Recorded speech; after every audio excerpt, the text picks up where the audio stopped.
Hello, good morning ka-hotpad. So, welcome to my first vlog dito sa New Zealand. Ayan, so maglilinis tayo ngayon ng bahay dahil may darating na magsusukat ng carpet. So, mas maganda na malinis yung bahay bago sila dumating, di ba? So, tara, ka-hotpad, samahan nyo ako at tulungan nyo ako na maglinis ng bahay. Club, kung makikita nyo po, ayan, medyo makalat, di ba? So, yan, lahat ng yan is lilinisin natin, aalisin natin yan dito. And dito rin sa kusina, isaayusin din natin.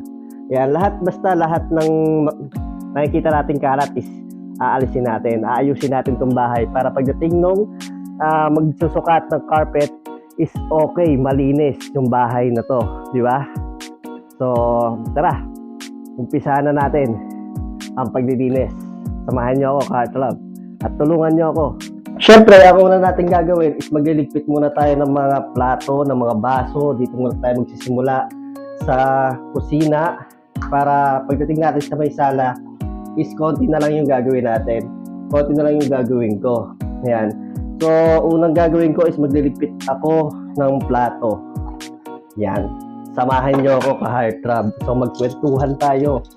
So, pwede kayong mag-comment kung anong mga pwedeng i-content na gagawin ko. Ayan, so nagsimula pa lang tayo mag-vlog. Di ba?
Napansin nyo, ka-heartthrob, malinis na ang bahay. Nawala na yung mga kalat, di ba? O, di ba? Then dito din sa kusina. Ayan. O, di ba? Ayan. Gagawin naman natin is titignan natin yung basura, yung trash bin sa labas. Kung wala na nga bang laman para may ipasok natin dito sa loob. Tara, samahan niyo ako. Ayan, medyo tumila na. Ka-heartthrob yung ulan.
Yan, so naipasok na natin yung dalawang trash bin.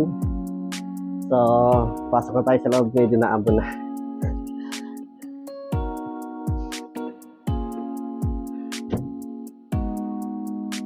So, dito na po natin tatapusin yung video, yung vlog sa paglilinis ng bahay.